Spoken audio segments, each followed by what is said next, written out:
When did you first come to this house, Helen? I was born here. 1905. 1905. July. July 14th, 1905.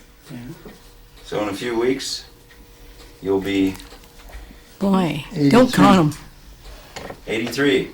Yeah. them. Don't count them. I'm glad you asked her. You didn't, did you? No. No, well, I'll take the risk here.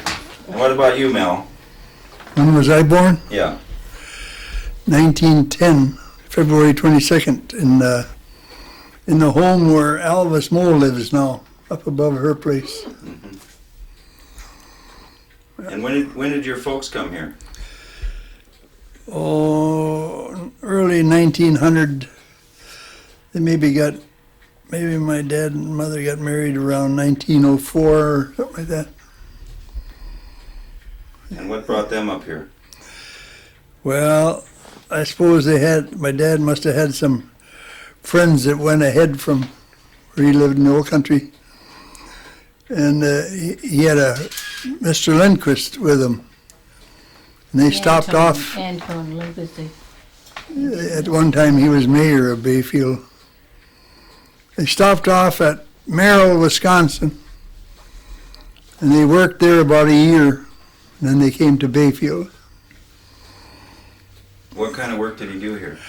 Well, he started out doing hard labor or lumber piling and stuff, and he couldn't stand it, so he learned to be a barber. So the first barber shop he owned was the one that Ray K. Hale had last.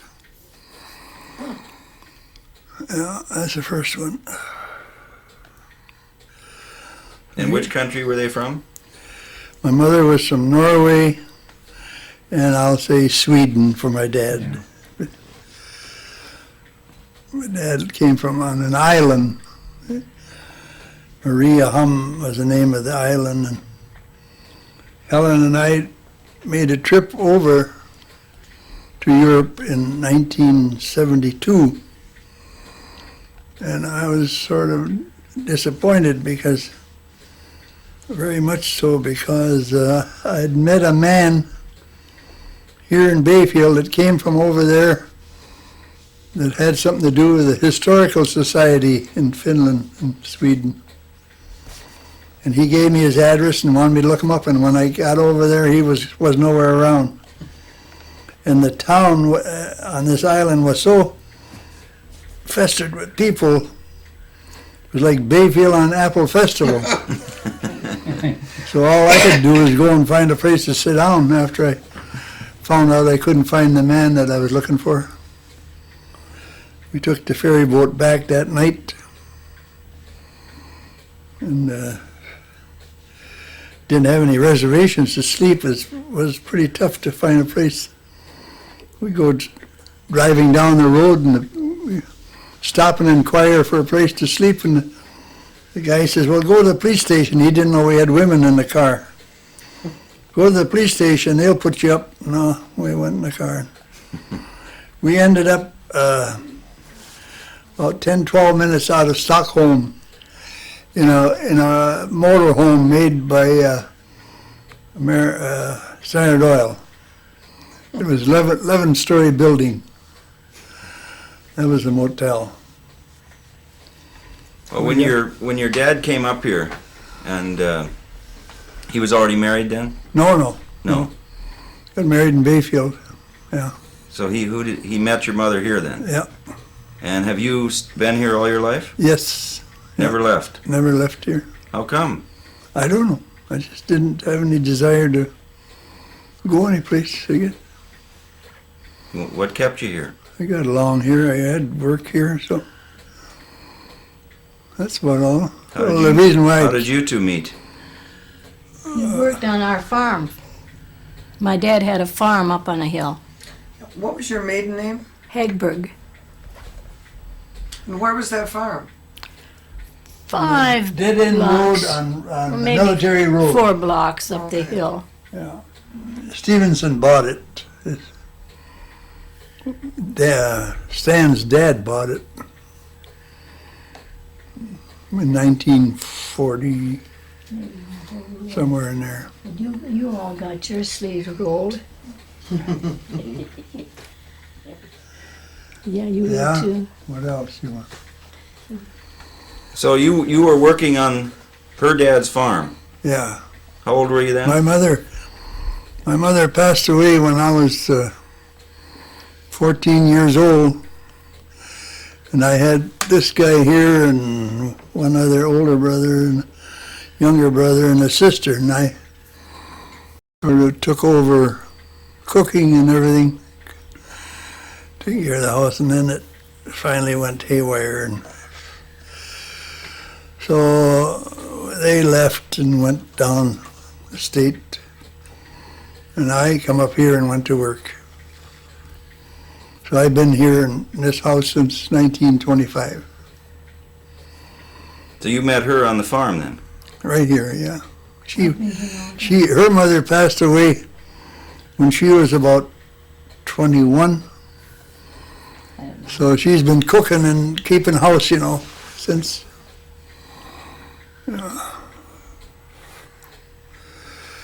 And after you got married, what did you do to make a living? I spent most of my life working in fishing. I even worked on the ice in the wintertime and through the ice, set nets. Mm-hmm. That was a tough job.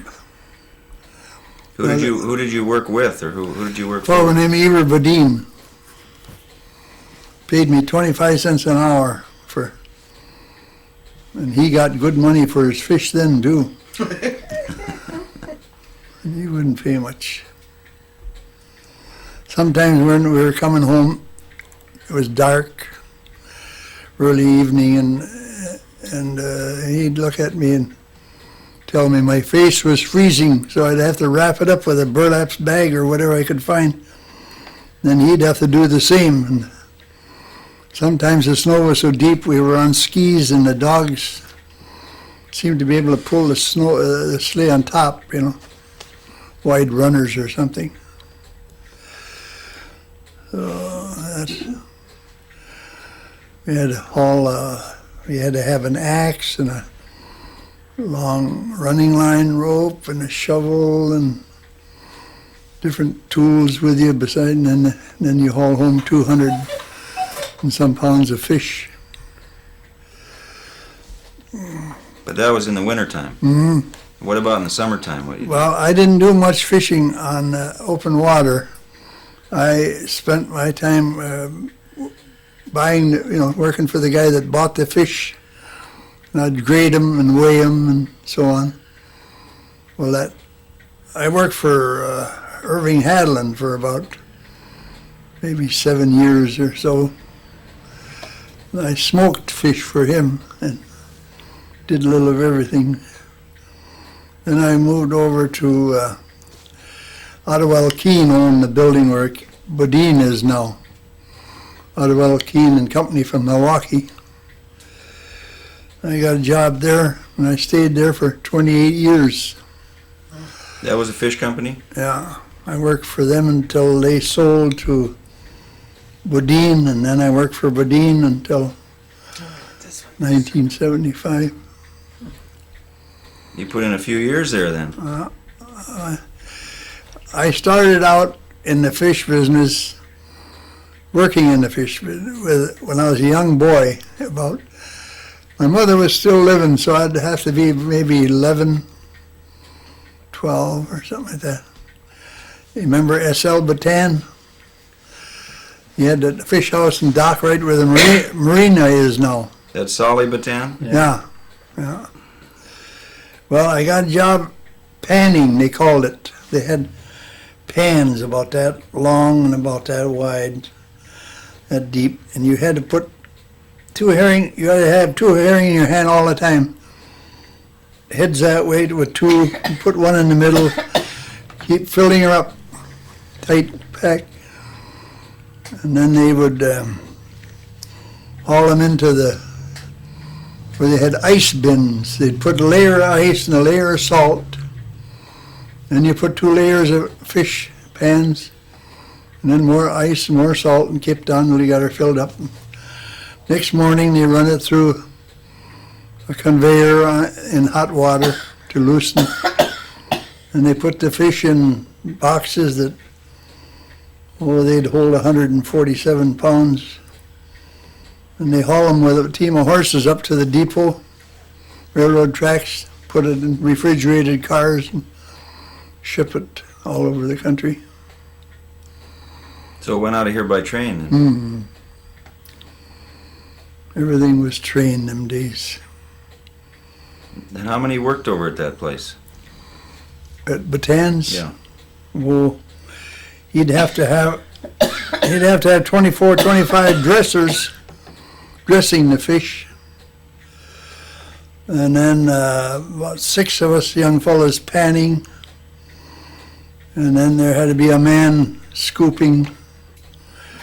I don't know, what did I say, 25, 30 people, a little over.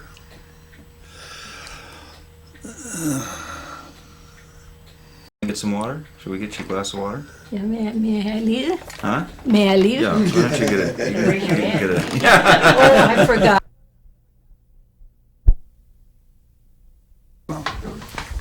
Well, we were talking about the Bhutan fishery, Yeah. because I'm curious about what the process was like there and what people did and so on. Well, they had tugs that went out around the islands and bought the fish from the fishermen out there in the summertime, trout and whitefish.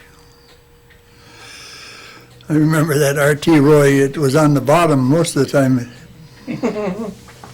And they'd get a diver from Duluth to come down here and patch it up and float it again, pump it out. And then one time, one fall, it was herring season, and the ice was thin, but it's awful sharp, And this boat was wood, LC&L that they bought. And they went out here in the bay and gonna pick up some herring nets. And they cut her open, and she was leaking so bad they had to head for shore. Came back to the dock, and Grover had a new overcoat in the fish house, and he ran in there and got it and took the pike pole and poked it into the hole. He was afraid of his dad, Dad was an awful man to talk. So one time he told Grover, he said, if I'd have raised a pig, he said, I'd have had at least something to eat. He said, Oh, boy. he didn't think much of his son. Yeah. I like 'em. Yeah, they had twin ice houses over there in that area about where the Coast Guard is and where Morris Bhutan is, and Someplace, isn't it, for a while? it had a long dock. Like down on there. That wall that's for the marina now on what you call mainland, that would be the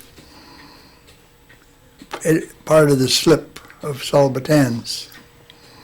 And then the dock was over this way, went out. And the wing on the north, and big fish house on it, of course. And then another wing went north on the other end.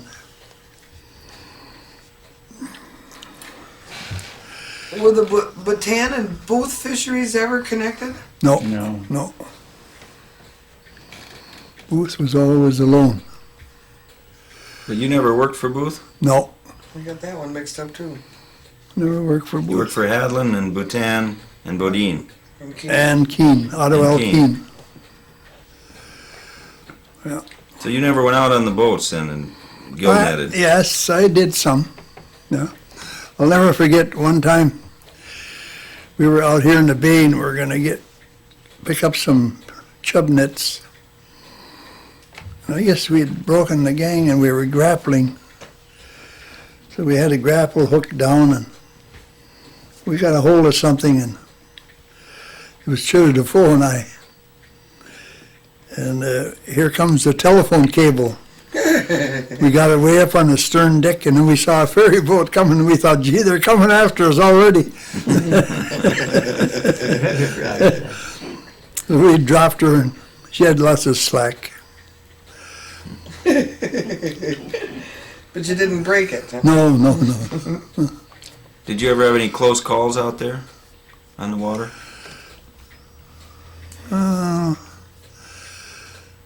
Not really On the ice. close. On the ice? Some maybe on. I'll tell you what we did one time in the early 40s. We were going to go to Rocky Island for a weekend fishing trip through the ice fishing, hook and line. Ed Erickson and I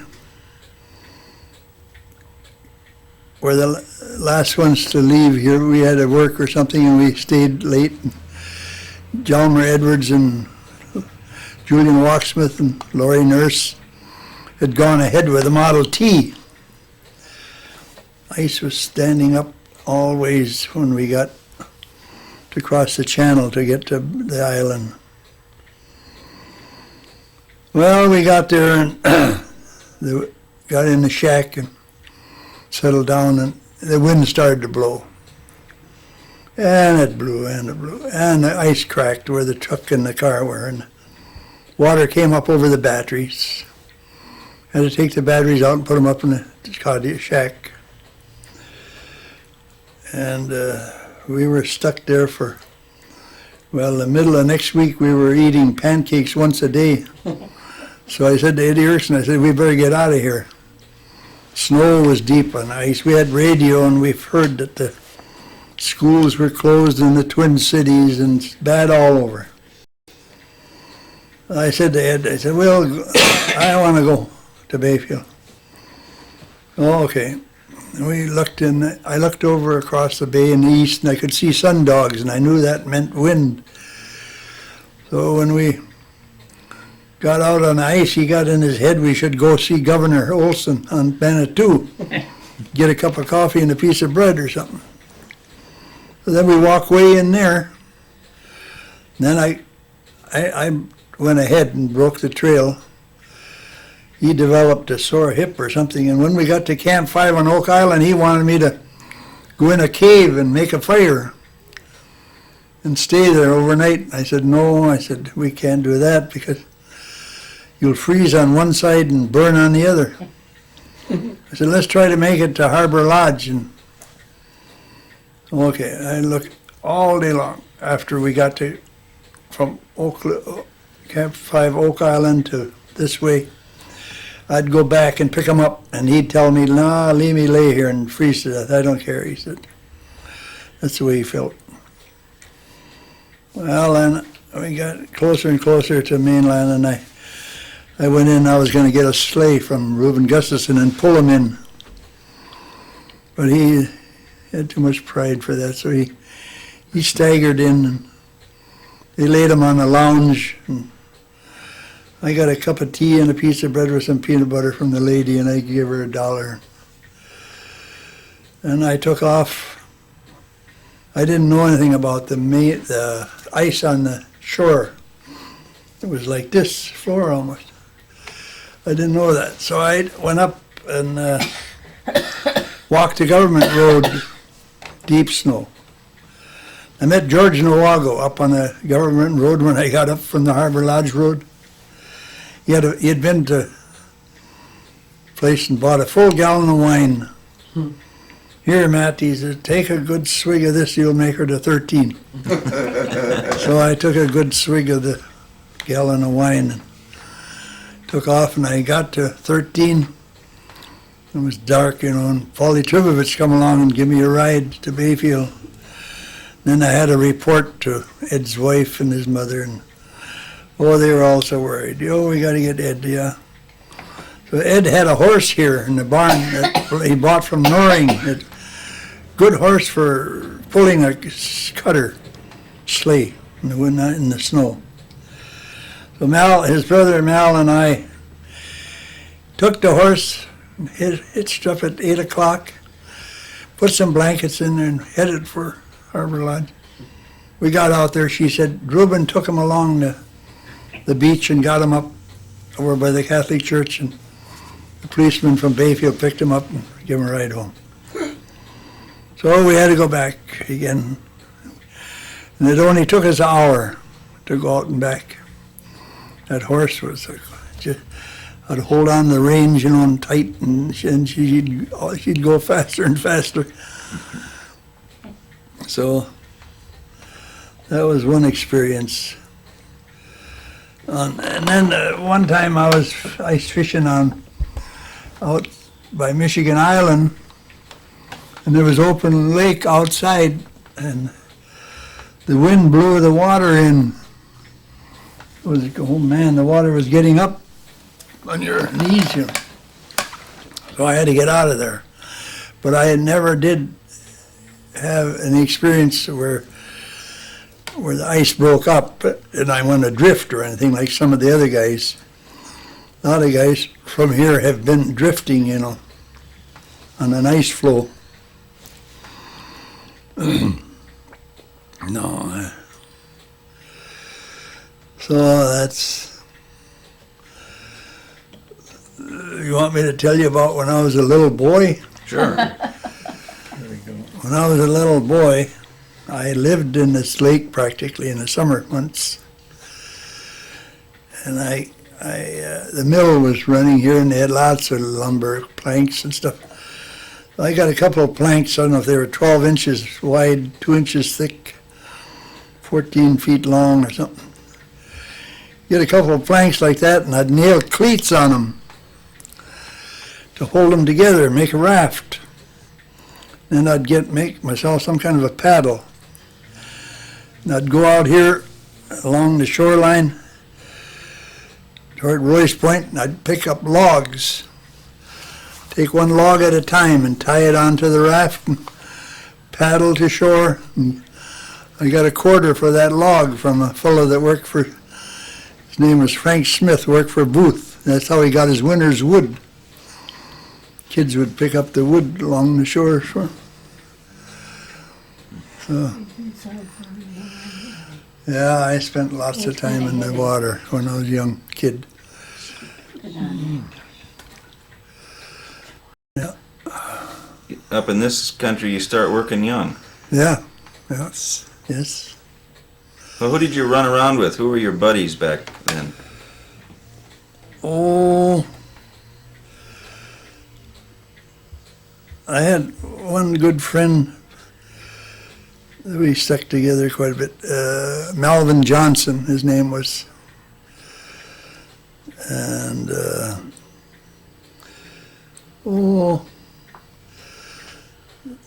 I don't know how old I was. I was getting up maybe 12, 14 or more.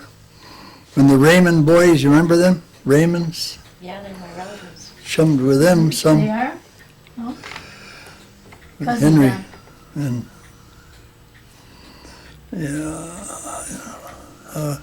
there were lots of boys, you know, that you mingled with when you got down to the lake and went swimming and so on. Mm-hmm. But this Mel Johnson and I, it was in 1918. We had been down to what we call the coal dock down here, swimming. And the truck that delivered feed and groceries from the old association was out there. He had a chain drive truck. He saw us on the road and he stopped. He said, "Mel," he said, you better get on the truck and I'll take you down home. There's been a bad accident." So we got down there, and there was Ma and Pa and the sister and the brother crying in the yard there. And Albin, his brother, he asked the boss to leave, so if he couldn't leave that noon, but the boss said, finish out the day. He was working in the cedar mill. He'd run the chain and bring the logs up in the mill, and then he'd saw them into blocks for shingles. He had a little can hook, and that can hook slipped, and he fell in them saws. Cut him in half like this, you know. Cut the arm off. A fellow named Emil Johnson ran up the chain, way up toward the burner before he got a hold of them, pieces. Yeah. That same Alban Johnson had been hunting one time, hunting deer, and he had a big rifle, powerful. And I was in the house, a little small house, and he was going to show us how he shot at a deer. So he raised it up. His mother was at the cook stove. There was a warming oven there. The gun exploded, and the bullet went right close to his mother. Went through the warming oven and through the pantry wall. Man, that's all I could hear the rest of the day was the Yeah, I'll bet. sound of that explosion, you know. Yeah, his one brother and another man had gone to Detroit, and they were striping cars by hand them days. Fords, I suppose. And this Alban that got killed in the mill wanted to go there and make money like that. And never got there. He was gonna work one more day. Well, the foreman, the boss said, "Can't you finish out the day?" He sure finished it out all right. Well, Helen, during this time, what were you up to? Nothing, I guess. Did you work out of the... Housework here, So you stayed home Housework, and yeah. took care of the house, and yeah. you didn't go out and get a job here in town? She only worked part-time in the... Any seasonal Eric. stuff. We had a farm. She worked in the herring season a little bit, Oh, yeah, forgot about that. and Forgot about the herring. was that it? You didn't work in the apples and association, no? Nothing. Did you pick berries? Oh, yeah, because we had a lot on the farm. A lot of berries. Raspberries, strawberries. Apples. Yeah, apples. How many brothers and sisters did you have? Me? Either one of you. Oh, Helen right now. Right there, One brother and two sisters. three. Three sisters. I had Did I have three sisters? two sisters Yeah. and a brother, Yeah. three altogether.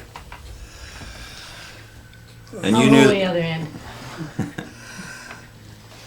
So you, since you both were here all these years, you knew each other's families Yes. well then? Mm-hmm. And his aunt and uncle lived right across the street. We were gonna, real friends. Did you come into town to go to school? Oh, she lives right here. Yeah, she Oh, you were walks, living here? Sure. Oh, walked up to school. You walk home for Always walked. dinner We and didn't have a walk back car or again. anything to go. wasn't so far to go to the grade school though, was it? 'Cause that's No, on that's the his- corner, yeah. That wasn't The old bad. central school.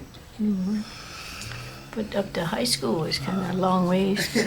Sometimes you couldn't move out of that central school because it was filled up in the Lincoln school. So you had to stay down in the fourth grade until you got room to get in the fifth up in Lincoln. It's funny how it is nowadays compared to then. Them days, we had 12 teachers, one principal. You had 500 and average 525, 530 children. And everything went along smooth, and turned out some pretty smart kids from that school up here. They became big business executives and, oh boy, and doctors, dentists. I've never heard of any in the last, well, I heard of one, I guess, David Moody, in the last 25, 30 years. But they don't. 12 teachers and one principal, and the principal even taught some classes too. You didn't have to have all that stuff you got now. Sure they do. They Make got the kids intercom come. system up there and everything, and you go up there and they're noisy, and Sure noisy. Kids are noisy all over. Who were your special pals when you were growing up, Helen? Oh goodness, we had people lived all around here, and then some of them were my age, girls and boys. Well, one was Margaret Hadlin, Yeah, and Mildred Alida. Nelson, Alida. Alida Nelson, and England's, so on. Oh yeah, there was We had lots of a them. lot more than now. Aren't any now. Did you two go down the dances at the pavilion there? Uh-uh. No? I didn't dance. You didn't dance? I just worked. Well, you must have gotten together somehow or other. Well, I had right to here, cook. right in the house. Yeah. Yeah. Okay, we gotta take another break, change the tape. Marion, are there things that occur to you as we go along that you? No. Huh? Not really. Okay, if there are, just holler. She lived way down the other corner of town, so she don't know anything going on up around there here. How many children was in your family? 11, 12? 17. 17! That's why we stayed down on the hill. Too much here for the towns. He told me of a family that had 32, God. and the woman was only 32 years old. Yeah, she had triplets and twins and everything else. Gosh. That's hard to believe. He was going strong yet when we last seen him. Did you have children? You No, two? no. Didn't have any children? no. Do you have well, you got one brother. Two brothers. I lost one brother December 22nd, the oldest one, up in Ketchikan, Alaska. Yeah, what was his name? Roy. Roy, Roy, yeah, married Laura. Mm-hmm. she'll be coming here maybe in September. She's traveling around the country in a motorhome with a couple of ladies. Oh, really? Did you ever get in on any of the hijinks with Ed and Gov in the old days? When you're out chivalrying or stealing moon or any of that stuff? You're too busy working, huh? Well, I chivalried a lot of people. Yeah. I was just talking about that the other day. I'm over here at Butch Lodel. Even took horses up You- in the house. You've heard of Butch Lodel? Yeah. Married a Hendrickson girl.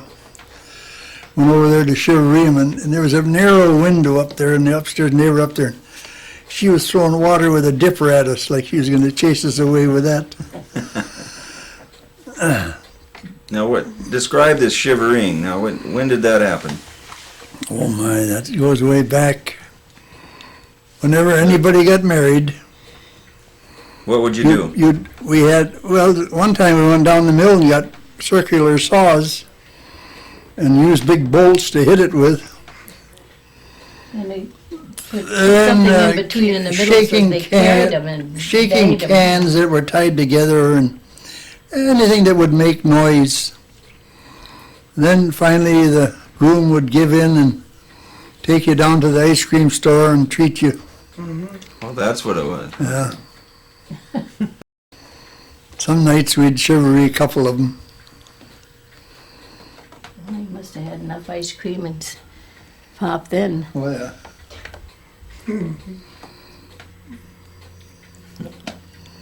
She's waiting with that. Don't worry about her. I don't know what you call it. All I know it is going to work. What do you think of Bayfield now? Oh, it's Changed quite a bit, Oh hasn't it? yes, yes. Oh yeah. It's That's changed, right. but You gotta change The it. whole I think waterfront it's sure just is as different. good as isn't it? Washburn. A lot of people are against blocking up the waterfront so you can't see the lake. A lot of them were against them. What do you call them on condominiums on the lake there? Mhm. They were against that. A lot of people were. And then they went down to Wrighton's boatyard and they built up condominiums there or whatever. Of course, that was an awful looking place before. So that improved. museum. That improved that. Yeah. Yeah, we don't see that anymore. I worked for Oliver Wright and footing up ice one winter. And he had his ice house on the inside end of the slip on main land, and he should have had it out on the other end. Come to work in the morning, you'd have to open up the channel. The channel would, the ice would let go from the dock and it would close up. By the time you got the channel open, it was time to go home. And you kept on that way, and finally, I don't know how long I worked there, and then he didn't have any money, and I said, well, he had a tire shop uptown. I said, give me a couple of tires, I said, and I'll sell them. And I'll get some money that way. So he gave me 2 tires, and I sold them.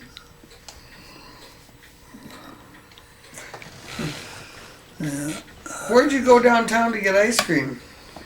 There was a place on Broad Street. His name was Harry Anderson. And then there was one up on the corner where Standard Oil is by the name of Elmer Olson. And there was a ice cream store in where the hardware store is now, Ryder. I was back in the moonshine days. I guess he sold moonshine in there too, along with the ice cream. That helps, I guess. Yeah. What was the one on Broad Street? Nelson? Oh, Nelson's store? Harry Anderson Oh, Anderson. first, and then Elmer Olson. And then there was a fellow by the name of Fred Mercier from Rice Lake. He built a restaurant on Broad Street. So just kind of below where the post office is. Did he have ice cream? Oh yeah, he had everything. Well, when did Ole Holmes come? Oh gosh. He wasn't born in Bayfield, was he, Ole? He must have been. Might have been. After he graduated, then he got some work, and When he got to be a druggist. yes, he went to school. And then he come back here and had a drugstore. Yeah, he married a woman from Washburn. I don't know whether Hanson. Yeah, Grace.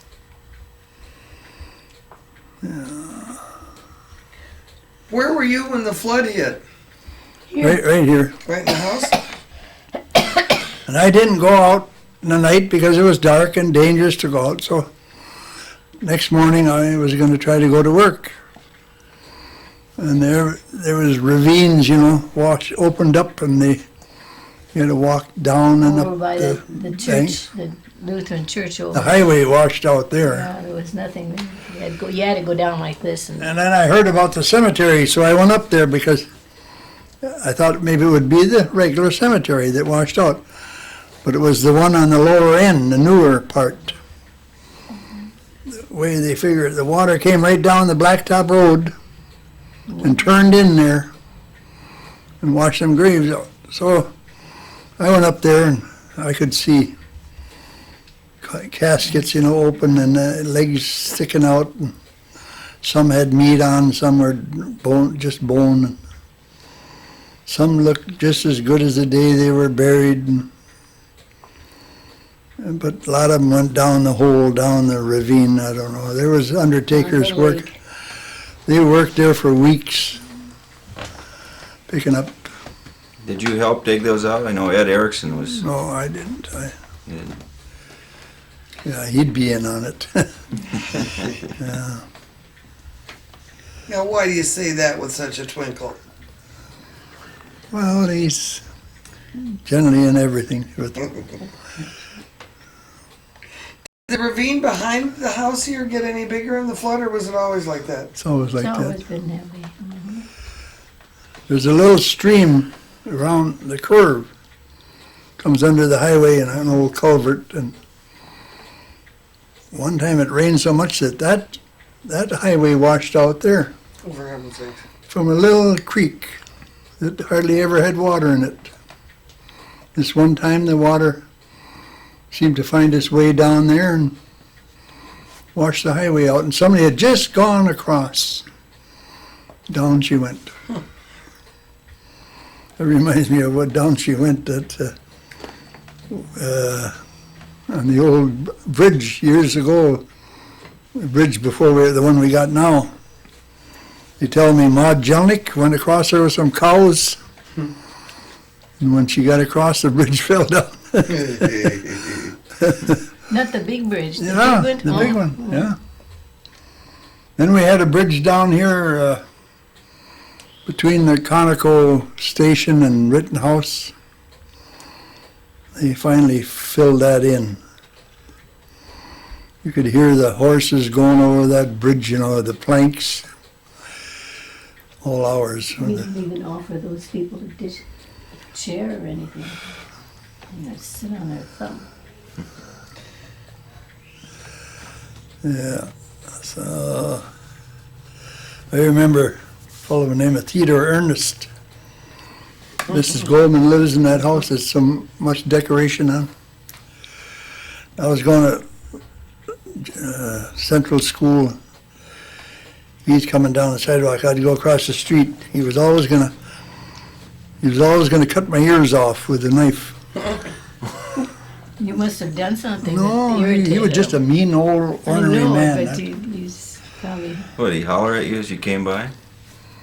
No, he wouldn't holler so much. He's kind of quiet and hard of hearing. And he had a daughter that was real beautiful girl, and she finally had a boyfriend.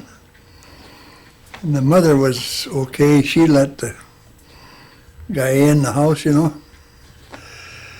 And one day, here comes Ernest back. They didn't expect him.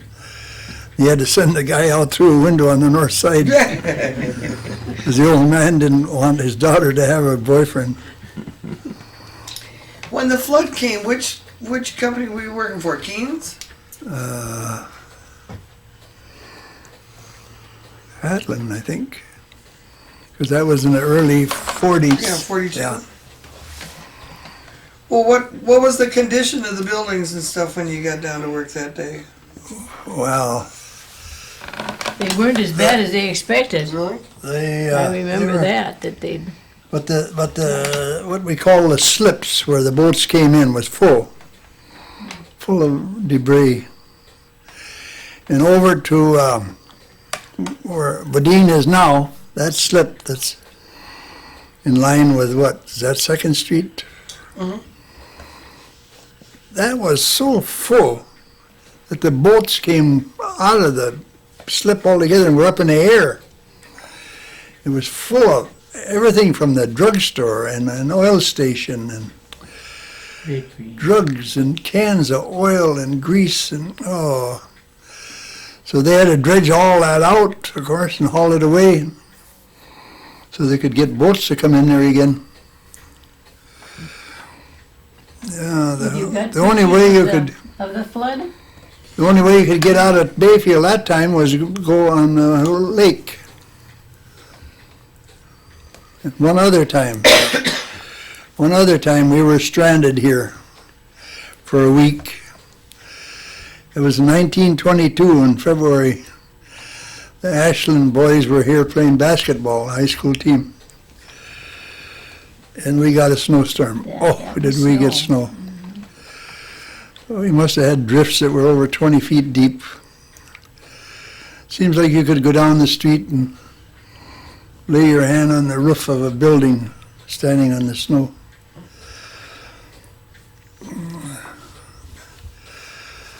Yeah, they had a place down there below the hotel where the park is. They call it what do they call it, Lakeside Park, or that little park we got down here.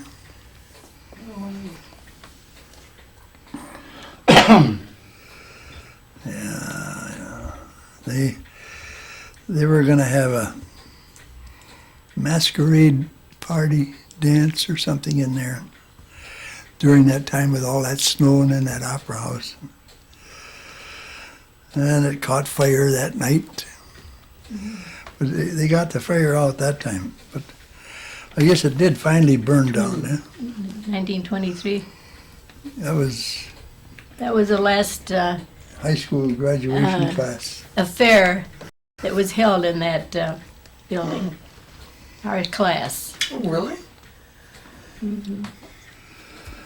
Listen, maybe they gotta go. They can't. You can't tell any more stories. That's a pain, really. You getting nervous? No, but Or more I think about something. Oh, Oh no, we like the stories. The more the merrier. We used to go up to, up in the ravine, they call it Nature Trail. And way on the other end and up the bank, there was a farmer. Old Knight, Bill Knight. He raised muskmelons and lots of good Whitney crabs, you know. You might know what happened. We wore knickers with butt knee at the knee. We'd fill them in from here with muskmelons and go down the ravine and eat.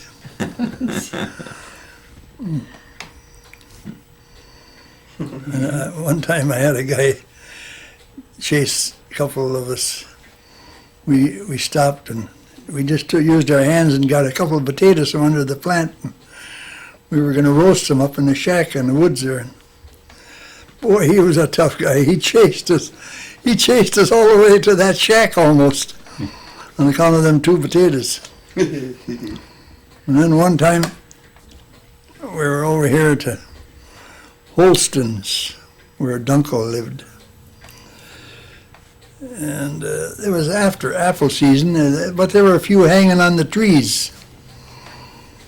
And so we picked some and going to eat them, and here come old Holston, and he chased us all the way to Salmo, Oh, down the track.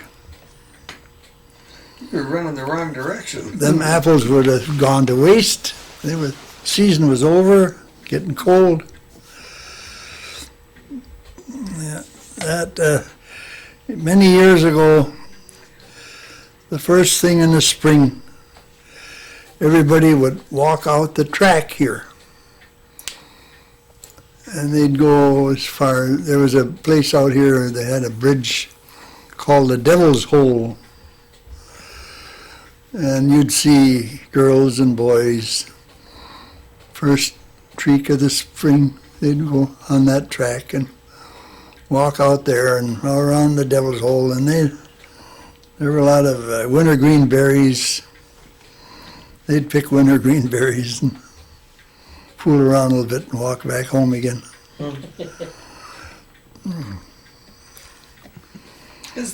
mean there was a stone bridge? Oh, wood, Oh, timbers. What is the Devil's Hole? Right where Connell lives now. Oh, okay. Connell's right close to it. They gotta go now. And then there was a bridge here, close by, on this side of Harriet Nordine. They decided to fill that in. So they had, them days they didn't have bulldozers, tractors, anything, so they had horses and scrapers. And they had to buy fill from Nordine out there.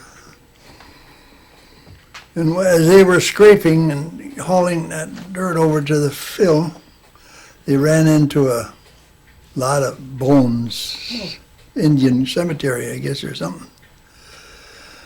I remember I had a part of a skull out there on the porch. And I was looking at the teeth in it and everything, you know. I don't know what become of it. It disappeared. Did you go all the way out to the nurse farm? Did you hang out with any of the nurse boys? No. Lyman and Harvey Nurse, I'll never forget the first day they came to school. It was in that central school over there, low school.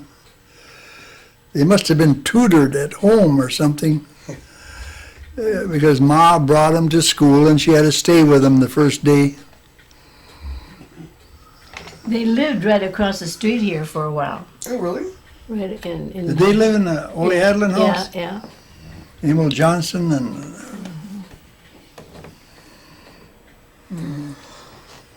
Your pal Johnson, what was his name again? Melvin? Melvin? Was he any connection to St. Island Johnsons? No. So is he connected to any of the other Johnsons in town that we've talked about? Lone wolf, huh? He had two brothers and a sister. His parents were from Sweden too.